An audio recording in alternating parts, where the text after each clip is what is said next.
Hi everybody, welcome back to another Doing LBM Things video. I'm LBM, and in today's video, things are gonna be a little bit different. Before I made the commitment to start a YouTube channel, I'd already started modding my car. So today will be, let's say, part one of a series of videos where I go into detail my process from start to finish of projects that I previously completed. And so we begin with the Uniden R7, the BlendMount, and the HardTap HardWire Kit. I'll get into the details of how I arrived at choosing the Uniden R7, why I think the BlendMount is the best in class, and most importantly, you will not see an installation video like this on YouTube because it requires a level of obsession that I think even Matt Mormon from Obsessed Garage would admire. So for those who are interested, all products discussed in this video will have links in the description, so let's go.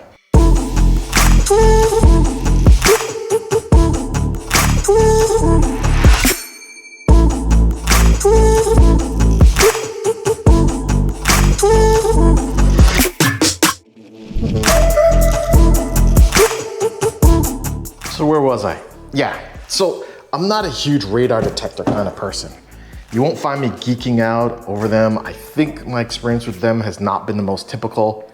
I had a Passport radar detector back in the day, and it was more of an audible nuisance than it was useful. Fast forward many years, and the technology has obviously matured greatly. All the tech packed into such a small form factor. I mean, look at this.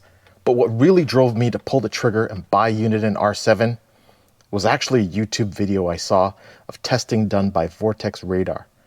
And its performance was respectable, its filtering was impressive, and with that said, I'm not an overly aggressive driver. I actually see the utility of a radar detector as a device to increase situational awareness than preventing a speeding ticket. But that's my opinion. So let's talk mounting options. Like any other person looking to mount a radar detector, I looked for the mounting options that would provide the clean look and a rigid mount. The problem I see with windshield mounts are the lack of stability and rigidity. And while the Uniden did include one in their packaging, I wasn't going to use it. A little segue here, but I feel like most people go through the same process like I do when it comes to researching and buying a product. First, there's a search. Once you found what you're looking for, you try to find out all the information humanly possible about the product. You look at videos, reviews, long-term reviews, pros, cons. And I guess somewhere along that spectrum, your mind gets satisfied that all the effort that you put in and pulls the trigger and you buy the product. Comment down below if you do the same thing, or share with me what product you last purchased and how you found it. Anyway, this process is how I found the BlendMount. You could tell that this product is precision engineered and constructed out of quality materials. It doesn't hurt that it's made in the US. I believe somewhere it's produced in California.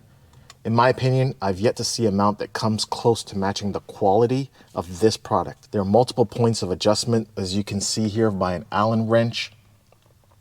And as you can see from my setup, my radar comes within centimeters of touching the dash. Let me put this radar detector back on so you can see how close it comes to touching my dash cam.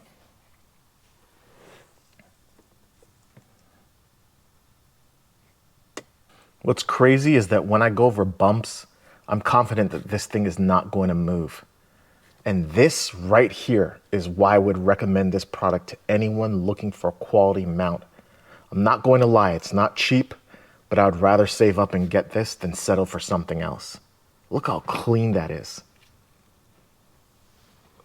So for those who know me, and obviously I realize that there isn't nearly enough content that I posted on YouTube right now so you can get an accurate sense of my likes and dislikes, but I'm a huge evidence-based person. I dislike inventing the wheel if one has already been made.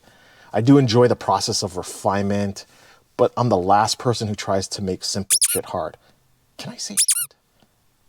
Anyway, I tend to look toward those who have created the wheel, then do my own investigating a bit, and then either refine the process based on my own likes and dislikes, tweak here and there, and then make it my own. With that said, I try not to mess with the OEM look and feel of any of the cars I've owned. And I prefer the seamless OEM-like installations over drilling holes and cutting things unless absolutely necessary. With that said, I can think of an upcoming mod that will require some cutting, and that's the M Performance carbon fiber lip. In a case like that, I'll gladly make an exception. So anyways, during one of my nights searching on how to install the dash cam, I found a post on F80BimmerPost.com by JMCIVER. I'll post a link in the description to his DIY hardwiring. But anyways, I have to give him the credit, or her, because that's where the credit is due.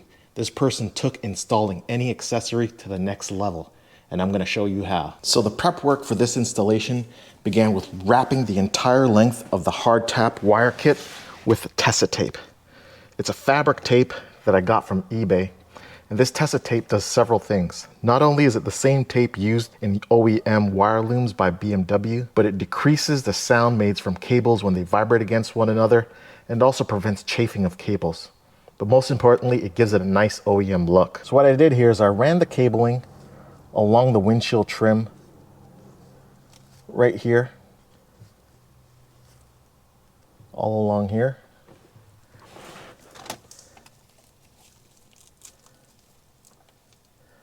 And along here, and right to the A-pillar here, all along this, all the way to the rear door.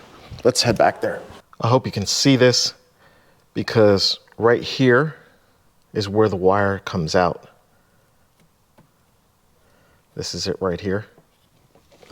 And it gets tucked back here. And in fact, this wire right here is the ground wire, still wrapped in Tessa tape, as you can see. And the positive cable is this right here. I don't know if you can see me moving it.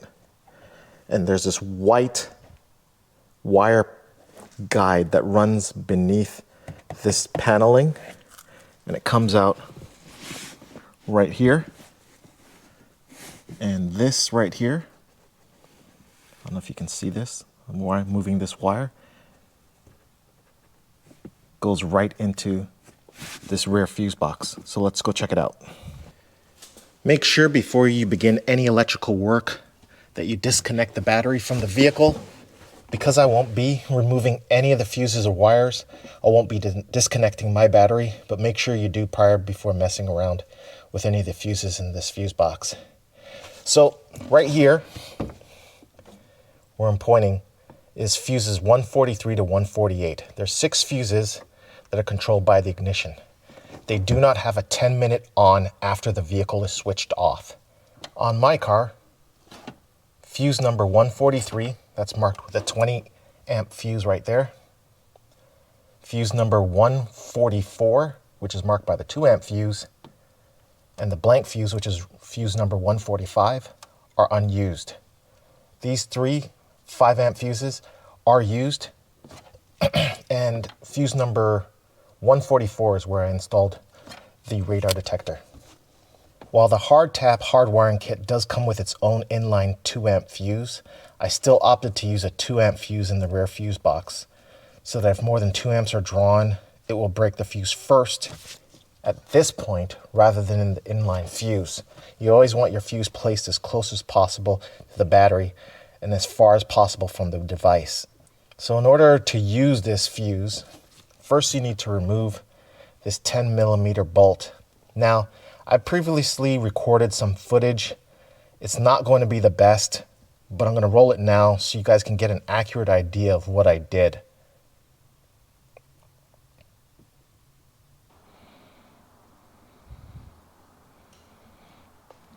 So after removing the 10mm nut that holds the fuse box, you can now turn the fuse box over. Locate the brown socket and remove the red plastic pin with a pick tool, and that will allow you to release the brown socket. As you can see, I'm holding the brown socket here. As you can see, fuse slot 143 is currently in use. That's where I've installed my dash cam. And what I'm going to do now is use the fuse slot next to it, fuse number 144. What you'll need is to connect the positive power wire to this OEM terminal plug. You can buy this terminal plug from FCP Euro. The link will be down below. When you insert this terminal pin into the socket, it slides in and makes an audible clicking sound. I'm going to let you hear that. Once you hear that clicking sound, you know that the pin is secured. Now you want to slide the brown socket back into its spot secure the red pin, turn the fuse box over, and insert the correct fuse amperage for your device. And that's it. You're done. Obviously, don't forget to secure back the fuse box with a 10mm bolt or the 10mm nut. And that's it. You're done. If you like this video and you want to see more, let me know down below. I strive to bring quality content, and I've got much more in the works. See you all on the next one. Peace.